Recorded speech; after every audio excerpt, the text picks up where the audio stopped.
Ora pois, então, estamos aqui na Casa dos Açores do Norte, à Rua de Bonfim, na cidade do Porto, naquela que eu considero a Embaixada dos Açores, no Norte de Portugal, à conversa, acima de tudo, com um amigo do jornal, que colabora connosco há algum tempo, que enalteceu o jornal e neste segundo mês, seja em julho, vai comemorar a sua centésima edição, que é uma obra da qual nós muito nos orgulhamos e vamos continuar com este trabalho, agora com novos objetivos. Mas o José Manuel Tavares Rebelo, olha, foi sempre o nosso amigo desde o princípio. Conheci-o nesta nobre casa dos Açores do Norte, à Rua de Bonfim, Porto, e fiquei surpreendido um pouco com o passado do José Manuel Tavares Rebelo, que nasceu em Ponta Delgada, nos Açores, freguesia de São Sebastião, a 5 de maio de 1939, sendo filho de Francisco Maria Pimentel Rebelo e de Adriana Coelho de Guzmão Tavares do Canto Taveira. Um nome assim significativo da sua mãe. Assim. Casou no Porto, na freguesia da Sé, em 1969, e teve 2 filhos, o Jorge e o Pedro. E depois há um currículo por aí fora e uma imensidão de história vivida. Quem é o José Manuel Tavares Rebelo? Meu amigo pessoal também, e uma pessoa que eu considero bastante. Além de 2 filhos, já tem 3 netos também. dois netos de um e um neto do outro. Para além disso, posso dizer, o que é que sou? Eu sou um ser humano que nasceu numa ilha e, portanto, sou um ser atlântico, mas sou português e posso dizer que o meu coração nasceu no meio do mar e a minha cidade é, no entanto, o Porto, e a minha ilha transformou-se na Casa dos Açores. Mas com o decorrer do tempo, com o aproximar dos anos, já tenho 77 anos, e nestes últimos tempos, também, talvez por causa da minha deficiência de visão, que não me tem afetado, continuo bem disposto e aceitei esta deficiência de visão. E ativo. E com atividade, mas cada vez me sinto, se posso dizer assim, menos açoriano e até, vou dizer talvez uma barbaridade, menos português e cada vez mais um ser universal. Porque para mim, exatamente por ser uma pessoa que se está a aproximar da velhice, embora não julgue manter está-se a aproximar, não, já sou 77 anos, já não estou a aproximar da velhice. A velhice é relativa também. Sim, é relativa, mas cada vez me sinto mais próximo do ser humano. Eu sou o mesmo que aqueles que me dão o braço na rua para me ajudarem, seja ele uma pessoa engravatada e bem vestida, seja uma senhora que passa e que vai às compras, seja uma prostituta que me deu a mão ali na rua Ferreira Cardoso para não ser, deu-me o braço para não ser atropelado por um carro, seja um bêbado que me enganou no caminho sem querer, mas agradeci-lhe. Todos eu me sinto iguais, eu sou igual a eles. Eu sou também, portanto, quero dizer que a fraternidade está cada vez mais presente em mim como ser humano. E humanista a 100%. Sim, no sentido de que também, como sou crente, eu sinto que essa fraternidade tem a ver com a filiação divina que existe em todos nós. Por isso é que eu disse que o facto de ter nascido numa ilha também provavelmente deverá ter contribuído para isso, porque na ilha a gente vê o horizonte e para uns seria uma fronteira, mas para mim e para muitos outros o horizonte seria um horizonte que é preciso ultrapassar. Um desafio. Além dele. Um desafio. Um desafio para ir O mar é um desafio, não é? Sim. E mesmo em Ponta Delgada, de 1950 a 1960, frequentou o Liceu Antero de Quental, onde foi colega de Carlos Melo Bento, José Medeiros Ferreira e de João Bosco Mota Amaral. E também de Cristóvão de Aguiar, um escritor que vocês conhecem também. Exato. Gente nobre, gente nobre. Sim. E isso representou algo para si nessa altura, essa convivência que teve com esta gente nobre? Representou alguma coisa, mas não muito, porque o meu espírito, na altura, quando era um estudante liceal, em Ponta Delgada, estava muito... Era uma pessoa muito tímida, muito reservada e não era capaz de me expandir. E tinha, assim, conversas a 2 ou a 3 e ficava por ali. Não colaborava muito portanto, tinha uma maneira de ser completamente diferente da que tem agora. Acho que eu aproximar-me do Porto, de Coimbra, primeiro. De Coimbra, aliás, onde foi, portanto, foi licenciado, portanto, em História, não é? Sim. Pela Universidade de Coimbra. Isso também, essa passagem dos Açores para o continente, neste caso para Coimbra, foi, como é que se processa essa passagem? Portanto, eu acabei o liceu e depois tinha que escolher ia continuar um curso superior, um curso universitário. Mas é engraçado que eu gostava muito de História, por influência de um professor de História, o qual eu gostava muito desse professor e da forma como ele dava as aulas. Nos Açores. Portanto, nos Açores, João Bernardo de Oliveira Rodrigues. E este professor é que me ensinou a gostar da História. Mas eu não pensava em mais nada, senão não sabia o que é que ia fazer a seguir. Pensava tirar um curso de História, mas nem sequer imaginava que a questão de vir a ser professor estava fora de questão. Não pensava nela, porque na altura, como os meus pais, o meu pai ainda tinha terras, dedicava-se à pecuária e tudo, depois isto tudo deixou de existir. E eu, na altura, ainda pensava que um dia viria para Ponta Delgada ou para São Miguel ou para outra ilha qualquer e, ao mesmo tempo, dedicava-me à agricultura, à pecuária e, ao mesmo tempo, a dar algumas aulas.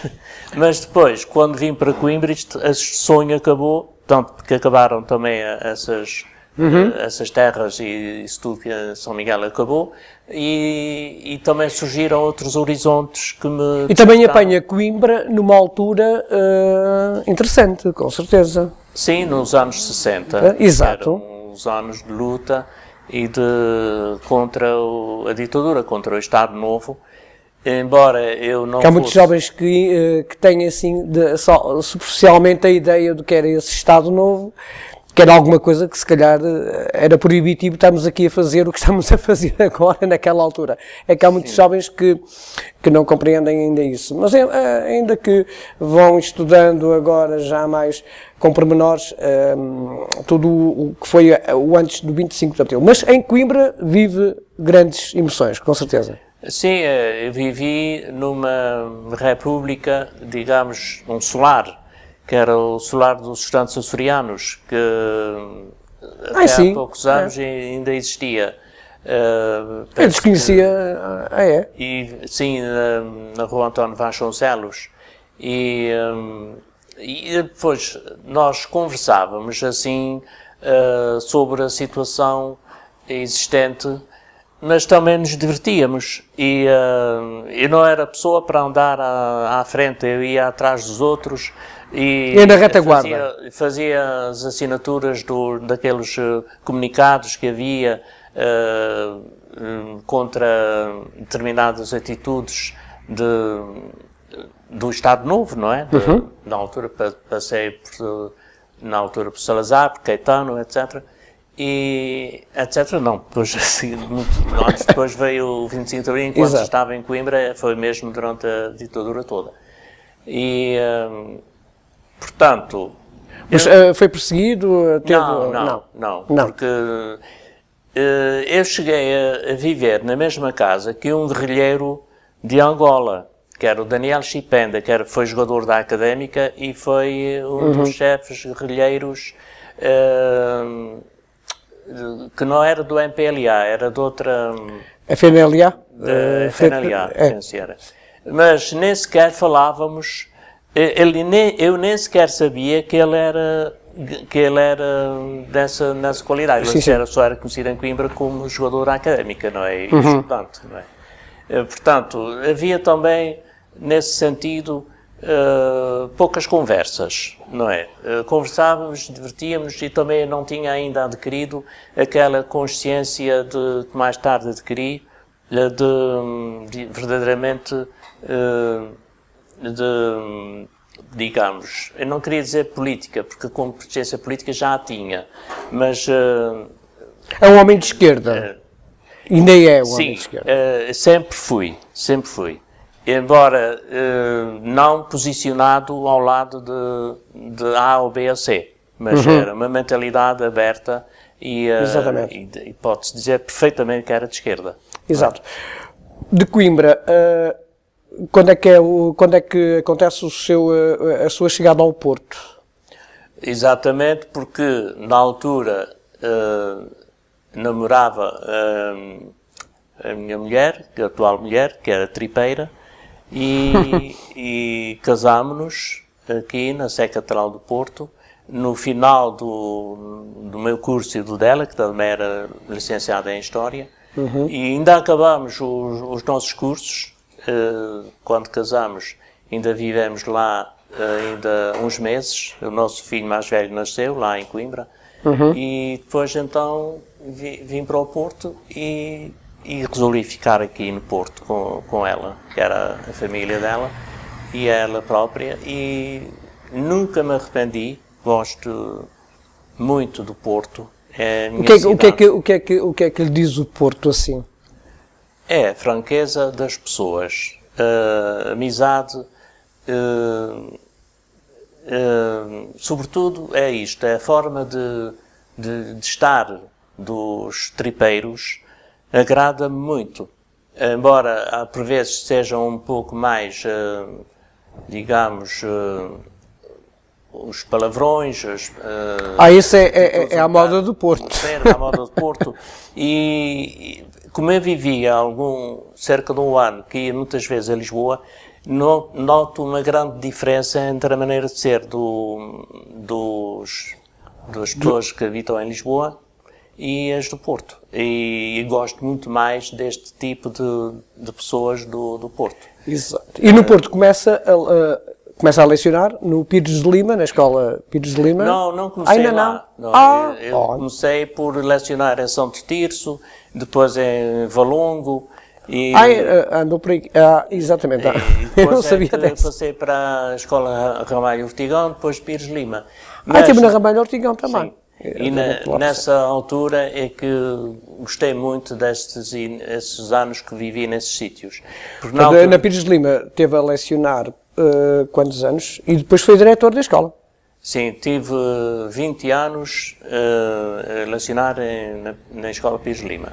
E durante 8 anos fui presidente do Conselho Executivo. Mas ainda hoje é recebido, que eu sei, eu sou testemunho ocular, recebido com todo o carinho por parte daquele pessoal que lá está. Ainda hoje na escola, Augusto Pires de Lima. Exatamente. Mas sente saudades da escola? Eu o que sinto saudades é da forma livre como dava as aulas. E nessas escolas por onde andei. Porque saía com os alunos, bastava deixar no caderno diário um pedido de autorização aos pais e responsabilidade. Eles escreviam e traziam assinado no dia seguinte.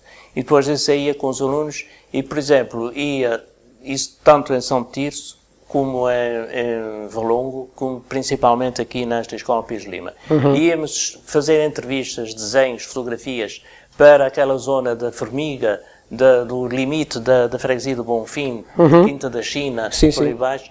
E depois, Isso era algo de anormal, extraordinário, não é? Alunos, fazer entrevistas a pessoas idosas e depois, tudo isto eu dedicava na altura muito militantemente ao ambientalismo. E havia um jornal chamado Terra Mágica, em que eu e os meus alunos também escreviam. Estamos a falar de que ano mais ou menos? 1908, na primeira década, de 1984, 85, por aí, não é? É algo normal, extraordinário. E como é que os alunos reagiam a isso? De uma forma extraordinária. E gostava de ensinar português, e eles escreviam português, portanto, além de história também dava português. E na altura também pertenci a um grupo chamado Renascença Urbana e Escola, que era exatamente de ir procurar viver aquilo onde a escola estava inserida. Por exemplo, fizemos um estudo do Campo 24 de Agosto, que foi publicado num pequeno folheto pela Junta de Freguesia de Bonfim, na altura da presidência do professor Vítor Amado. Sim, sim. Sim, sim. E era sobre a história do Campo 24 de Agosto, o campo de Mijavelhas, etc., entrevistas, e depois fizemos uma entrega aos moradores do Campo 24 de Agosto desse folheto. Batemos à porta, que agora já há poucos, daquelas casas antigas já exato, agora já está diferenciado. Entretanto, não se esquece das suas raízes açorianas, naturalmente, e é co-fundador da Casa dos Açores do Norte, onde nos encontramos, e apresenta a direção entre 1993 e 2008. Hoje é Presidente da Assembleia Geral. Fora outros cargos que já aqui teve responsabilidade. A embaixada, que eu continuo a dizer que é a embaixada, há bocado, ele estava a dizer que era o consulado no Porto, mas a embaixada dos Açores aqui no Norte tem sido uma boa experiência. Vale a pena ter uma Casa dos Açores aqui no Norte? Acho sim, tem sido uma muito boa experiência. Começou por ser um grupo muito dinâmico de 25 fundadores desta casa. Alguns já faleceram e outros estão mais ou menos nas minhas idades, não é? E até mais velhos e alguns mais novos. E depois tivemos o contributo de algumas câmaras municipais dos Açores para constituir um fundo de reserva para a aquisição de uma sede. E isso também é das coisas que marcam, foi a base municipal dos municípios açorianos para ajudarem a construir esta sede. Porque anteriormente, até 1999, a altura em que foi inaugurada esta casa, tínhamos pequenas sedes, pequenas salas na Rua 31 de Janeiro, na Praça da Batalha, etc. Até que depois concentrou tudo aqui na Rua de Bonfim. Sim, na Rua de Bonfim, com um projeto que foi aprovado pelo então PIDAC, portanto 70% dos fundos europeus que contribuíram para esta fundação para a construção desta casa, bem como com 30% do Governo Regional dos Açores, incluindo o mobiliário e tudo bem. E, portanto, tudo isso fez com que a ideia principal, que ainda hoje subsiste, que é contribuir para o conhecimento dos Açores e dos açorianos, da sua imagem, da sua cultura, das suas tradições. E esse objetivo tem sido alcançado? Sim, tem sido alcançado, mas não é só isso, é porque nós também somos uma sala aberta, um espaço aberto à cultura. É que muita gente às vezes desconhece isso, que a porta está aberta à comunidade. É aberta à comunidade, uma sala aberta à cultura do Porto, nomeadamente a zona oriental do Porto. E isto é um dos objetivos desta casa, é que seja um espaço aberto para toda a gente. Portanto, Exato. quem quiser fazer aqui uma exposição ou a apresentação de um livro, não é obrigatório que seja um açoriano, uma temática açoriana. Pode vir. Pode vir. As portas estão franqueadas para todas as pessoas que assim... Perfeitamente. Mas a comunidade açoriana, digamos, no norte do país, é significativa? O número não, quer dizer, é significativa sim, mas não em número de pessoas. Por exemplo, a Casa dos Açores em Lisboa, que foi fundada em 1927, tem uma facilidade enorme de mobilização dos açorianos e porque tem milhares e milhares de açorianos. Aqui claro. Não, aqui temos algumas centenas e vivem afastados, mas a nossa preocupação, não nos preocupamos com isso, porque nós queremos marcar aqui uma presença açoriana na zona oriental do Porto. Que se divulgue a cultura açoriana. Que se divulgue a cultura açoriana e que temos muitos sócios que não são açorianos, são amigos dos Açores. Claro. As nossas atividades muitas vezes são frequentadas por poucos sócios e muita gente amiga dos Açores que vem aqui. Para nós é indiferente. Nós queremos que apareçam aqui pessoas para conhecerem não só a cultura açoriana, mas também a cultura em si. E, para além disso, também há aquele aspecto do apoio, isto é uma das grandes realizações de que nos orgulhamos muito, que é o apoio psicossocial que se estabeleceu aos doentes açorianos que se deslocam aos hospitais do Porto, nomeadamente ao IPO. Portanto, fazem esse apoio. Temos esse apoio com a parceria muito do próprio Governo Regional dos Açores. E isso é uma coisa que tem sido incrementada nos últimos tempos, com este novo Presidente, Ponciano Oliveira, e que muito nos orgulhamos desse apoio que temos dado. Aliás, houve com certeza boas relações com o Governo da região autónoma dos Açores, seja com o Carlos César, seja agora com o Dador, com o atual Presidente. Sim. Agora, seja como for, há uma interligação concreta e uma relação direta com o Governo Regional. Sim, eles a autonomia para si, o que é que significa a autonomia dos Açores?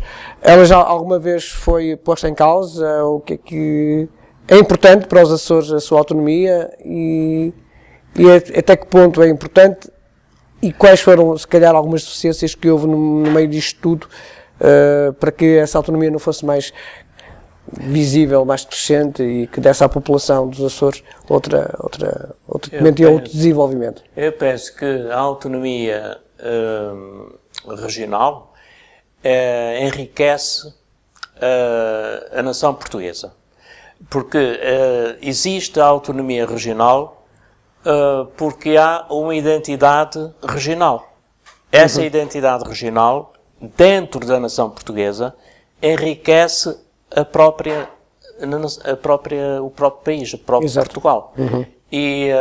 Mas é a favor da regionalização, por exemplo? Sou a favor da regionalização, ela está na Constituição e já devia ter sido feita há mais tempo. Portanto, acho que devia existir uma região norte, tal como existe uma região, uma autonomia regional dos Açores, ou na Madeira, ou na Galiza. A Galiza também é uma região autónoma. Sim. Portanto, porque não haver aqui uma praticamente região? Um Estado. Praticamente um Estado. Praticamente uma nação. Eles tinham o Dia da Nação na Galiza. Sim. Entretanto, fez parte da Associação dos Amigos Estudantes de Coimbra, no Porto, a Associação de Solidariedade Social dos Professores, esta é interessante, a Associação dos Tutores e Amigos das Crianças Africanas, Fórum Açoriano e Instituto Cultural de Ponta Delgada. Isto além da sua relação com o chá açoriano. Isto tudo, o José Manuel Tomás Rebelo, isto é uma vida ativa, quer dizer, tem sido uma vida ativa, com estas responsabilidades todas, você não para. Não, quer dizer, isto também tem a ver com a minha tendência para a solidariedade, não é? Por exemplo, com a Associação dos Amigos e Tutores da Criança Africana, fui o padrinho de uma criança de Moçambique, uma criança de uma família muito pobre de Moçambique. Mas também isto é por fases. Portanto, houve uma altura que dediquei mais a essa associação e fiz algumas intervenções com essa associação e com, enfim, com as pessoas que estavam à frente, que eram sobretudo jovens. A Associação de Solidariedade Social dos Professores é uma associação que surgiu já penso que há 30 e tal anos. 30 e tal anos? Sim. E é uma sede nacional em Lisboa e tem delegações em quase todos os já não há distritos. Quase há distritos? Sim, eu ia dizer, já não há governadores civis. Pois. Às vezes tem essas falhas. Portanto, existem quase todos os capitais distritais. Sim. E dedica-se neste momento mais a ter lares para os professores. Não é? E falou aí numa outra. Falei no Clube Micaelense, no Fórum Açoriano, no Instituto Cultural de Ponta Delgada. São associações, algumas eu pertenço dos tempos de jovem e algumas até nem sequer. E depois a sua ligação ao chá. Sim, essa é muito importante para mim porque sou um dos fundadores da Confraria Atlântica do Chá, que foi fundada depois de um congresso que criamos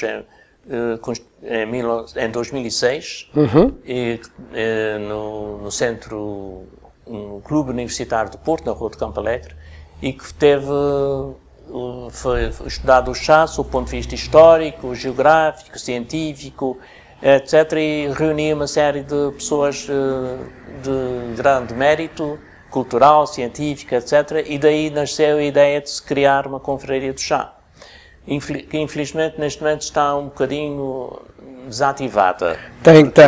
Tem que se começar a beber um bocadinho mais de chá. Sim. É como tem acontecido com quase todas as associações, é sempre difícil arranjar alguém que esteja que dê isso também eu falo na juventude. Eu já não falo na juventude açoriana que esteja aqui no Porto, que se calhar até existe algum número de pessoas, algum número de jovens, mas a juventude em concreto adere às iniciativas da Casa dos Açores no Norte ou ainda está assim um bocadinho arredado e não se interessa para já sobre estas atividades? A tendência é não se interessar assim muito, com exceção de alguns jovens que têm-nos ajudado e contribuído e participado. Mas os jovens, sobretudo os jovens universitários, estão habituados a estarem junto das suas faculdades e institutos universitários e ficam por ali e não se... Ficam por ali. Nós já temos um protocolo com a Faculdade de Belas Artes do Porto e já houve aqui 2 exposições de jovens universitários de Belas Artes e de vez em quando tentamos aproximar-nos, mas não temos tido assim muito êxito. Mas a propósito dos jovens, eu gostaria de dizer uma coisa, das coisas que mais me marcou na minha vida de professor. Foi os últimos 5 anos da minha carreira, que terminou em 2002, em que pertenci e promovi e dinamizei uma coisa chamada o Parlamento dos Jovens, em que todos os anos, durante 5 anos, portanto até 2002, eu organizava os jovens deputados que ali na Escola Pires de Lima faziam a sua campanha eleitoral, constituíam listas e depois havia eleições e depois acompanhava-os em Lisboa, ficávamos numa pousada da juventude e depois iam ao Parlamento dos Jovens, onde eram recebidos por deputados, visitavam o Parlamento e depois constituíam comissões e, portanto, verbalizavam petições ou comentários à política e, sobretudo, à política da juventude e portavam-se, pareciam que estavam num outro mundo. Eles dialogarem com os deputados, lembro-me de um diálogo que houve com o deputado na altura, Guilherme de Oliveira Martins, que agora é presidente da Gulbenkian, em que um aluno do Alexandre Herculano, depois foi para o Alexandre Herculano, porque na altura estava no nono ano na Pires Lima, fazia de presidente da Assembleia da República, e quando falou o senhor deputado Oliveira Martins, o aluno disse, eu talvez se me lembro do nome dele, mas agora não... Mas se não se recordar, depois mais tarde pode-se... O aluno disse assim, senhor deputado Oliveira Martins, excedeu o seu tempo, faça o favor de terminar. E ele disse, só mais um minuto. Terminou, pronto. Mas aquilo com uma correção, com uma educação, parecia eu ser deputado, olha, ser presidente. Sim. De maneira que foi uma lembrança que me ocorreu agora e que foi muito gratificante para mim, esses anos que levei... Portanto, a juventude para si é algo muito especial. Foi.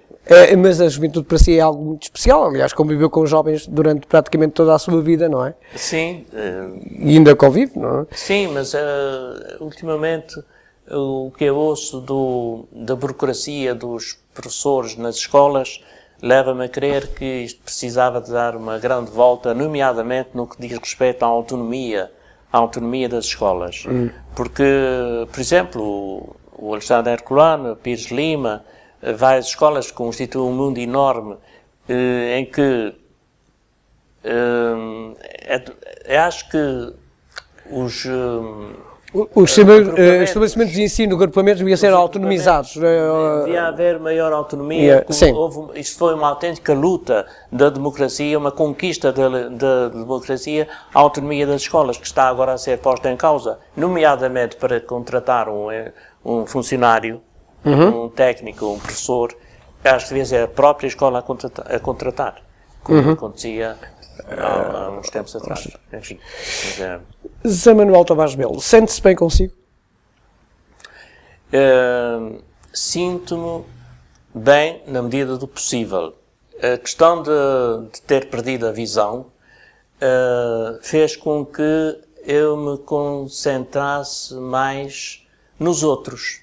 Porque as pessoas que me tocam, que me dão o abraço, que eu não conheço, e começo a pensar, afinal, as pessoas, os seres humanos, não são assim tão desconhecidos, eles estão presentes em mim. Há aqui uma bondade em toda a gente. Há tanta gente a dar-me mal, a ajudar-me. É por isso é que eu acho que eu sou igual a eles, no sentido de que eles são seres humanos que vêm ter comigo e me ajudam. E isto passando na rua, mas se estiver aqui nesta casa, toda a gente me ajuda. Na família, na ACAPO, que é uma instituição extraordinária. A Associação de Cegos e Ambliopes de Portugal. E Ambliopes de Portugal. E por isso eu aceitei a minha cegueira e continuo a cultivar o bom humor e a tentar gozar cada dia o melhor possível. E por isso, tendo em conta aquela pergunta que me fez, se eu me sinto bem. Claro que não me posso dizer que não me sinto sempre bem, porque também tenho, como qualquer ser humano, tenho as minhas baixas. Se sente bem consigo? Sim, comigo. De um modo geral, sim. Isso tem a ver com a parte espiritual que eu tenho dentro de mim. Exato. Que não quer dizer que eu seja um super-homem ou uma pessoa especialíssima, não. Eu sou igual aos outros, até considero que há pessoas muito melhores que eu. Mas eu sinto-me bem, de um modo geral, comigo. Sinto-me bem. Qual é a recordação que guarda, assim, no baú, ou de cá dentro, dessa vida experiente, dessa vida ativa? Qual é a recordação, a maior recordação, aquilo que ainda guarda ao longo destes anos todos? Qual é a recordação que tem? Qual é, se não for inconfidente? Não diga que eu tenho tido sempre uma vida ativa, porque eu também tive períodos da minha vida de, sim, tipo parvalhão, que não fazer nada, de não fazer nada de útil, estar só a olhar para o teto, não é? Mas, portanto, eu não sou nenhum ser especial, sou igual aos outros, não é? Agora, recordação boa, mas está a falar nisso. Da sua vida, de algo que ainda hoje recorda com saudade, com orgulho, algo que no fundo também o identifique a si próprio. Às vezes nós precisamos às vezes de nos identificarmos. Não sei se tem alguma recordação dessas. Sim, algo que o deixa orgulhoso, algo que seja importante para si e que hoje recorde com saudade. Ou então, que seja uma saudade ativa, presente e que ainda o leve a estar presente nesta vida ativa, quanto a mim é ativa, porque está a liderar uma instituição, mas não tem assim uma recordação. Sim, olha, em relação à minha vida até aos 20 anos, nos Açores, o estar dentro da água do mar, a nadar. Naquele mar, que é só aquele mar. Daquela temperatura da água, nomeadamente num dia de chuva, e a água morna, e a chuva morna. E eu pensar que sentia-me tão bem, que é uma recordação que nunca mais me deixa. E atravessar as matas, os caminhos das freguesias na Ilha de São Miguel, acompanhado dos meus primos. Mas aqui também, aqui no continente português, caminhar nos caminhos de São Tiago, atravessar também aldeias galegas e com um grupo do Clube Unesco, também fazíamos caminhadas com o Clube Unesco, no campo, cheirar aqueles aromas da natureza e ouvir os sons da natureza, tudo isto, enfim, são coisas que ficam para sempre. Dizem muito. Que ficam para sempre. É. Exato. A família também está presente. E sei também que, aliás, penso que hoje o que é que as relações entre a instituição e a Câmara Municipal do Porto e a Junta de Freguesia de Bonfim normalmente têm sido positivas. Têm sido mais ou menos positivas agora? Na altura da construção desta casa, houve uma relação mais intensa com a Câmara Municipal de Porto, por causa da construção, e fomos muito bem acompanhados pelo presidente da altura, Fernando Gomes, e aqui na Junta de Freguesia de Bonfim, realmente, com esta última presidência, é que tem sido um apertar de laços que não tinha existido antes. Embora, claro, que também houve sempre pontualmente, os outros presidentes, por exemplo, durante 2 ou 3 anos, custearam uma banda de música para a nossa festa do Espírito Santo. Sim. Mas uma permanência de colaboração com este atual presidente da Junta, que aliás, não sei se penso que tem havido uma movimentação cultural e social desta Junta de Freguesia que muito diferente da que... Sim. Aliás, também um trabalho do José Soares, que é o responsável pela área, também, que nós já entrevistamos ainda recentemente. Nomeadamente, nós pertencemos, caso eu, na qualidade Conselho Cultural, ao Conselho Cultural da Junta de Freguesia, e por isso temos acompanhado bem toda esta evolução. Mas Manuel Tavares Rebelo já é colaborador do nosso jornal há bastante tempo, aliás também conheceu o Bonfim atual, que foi o anterior ao projeto etc e tal, e escreve muito bem. Já escrevi melhor. Quando é que sai o livro? É um sonho ainda muito distante, não sei. Mas não deve estar para quase, não? Não sei, vamos ver. Eu não quero fazer projetos ainda sobre esse aspecto. Mas tinha muito para escrever. Que aliás gosta de escrever, que eu sei que gosta. Sim, eu gosto de escrever, eu gostava também... Embora intermitentemente, mas seja como for, de forma intermitente, vai escrevendo de quando em vez algumas coisas, e coisas deliciosas, diga-se de passagem, isto é a minha análise. Mas livro, para já, nada. Não, para já não. Então, para já, o que é que vai acontecer de importante, ou nesta instituição, ou na sua vida, ou perante si e perante as pessoas, vai-se dar algo de especial? Agora, uma coisa que estamos a preparar, que eu estou a preparar especialmente eu, com essa responsabilidade, muito com grande empenho, é no dia 30 de junho, uma homenagem que vamos fazer a um médico judeu refugiado dos nazistas e que viveu na Ilha de São Miguel entre 1939 e 1962. E é um médico que é completo. Aliás, curiosamente, esse médico vinha fugir dos alemães e era popularmente conhecido por doutor alemão, quando, na verdade, ele era letão. Era de Letónia. É de Letónia.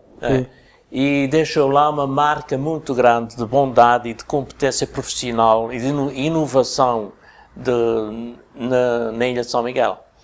E nós vamos no dia 30 de junho, exatamente nesse dia faz 50 anos da sua morte. Ele morreu muito novo na Alemanha, já nessa altura já tinha saído de São Miguel, eu saí de São Miguel nos anos 60 e depois eu queria estabelecer uma ponte entre o que se passou nessa altura, e vamos ter aqui a professora doutora Elvira Meia, que é uma especialista em judaísmo, vai falar dos refugiados judeus em Portugal, e queríamos estabelecer uma ponte entre a situação dos refugiados judeus que foram recebidos carinhosamente por todo o povo português, nas aldeias, nas vilas, nas cidades. E o que está a acontecer agora? E estabelecer a relação com os refugiados que estão agora a vir para a Europa, não é? E nesse aspecto, eu acho que temos que encarar positivamente a vinda dos refugiados, porque se há menos crianças a nascer, se efetivamente e infelizmente há tanta imigração de jovens para o estrangeiro por não terem condições de vida em Portugal, nós portugueses, nós somos judeus, nós somos muçulmanos, nós somos árabes, nós somos celtas e, se calhar, daqui a 50 anos ou 100 anos, nós vamos ser também sírios e vamos ser também líbios. Portanto, tudo isto está no nosso sangue. Portanto, nós não devemos ter medo dos refugiados. Eles podem vir a renovar Portugal. Podem vir a preencher os lugares que, infelizmente, estão a desaparecer dos jovens que nascem, as crianças que nascem menos e os jovens que são... Temos que encarar isto de uma forma positiva. Exato. Zé Manuel Tavares Rebelo, para terminar, acredita neste Portugal? Essa é uma pergunta difícil, porque aparentemente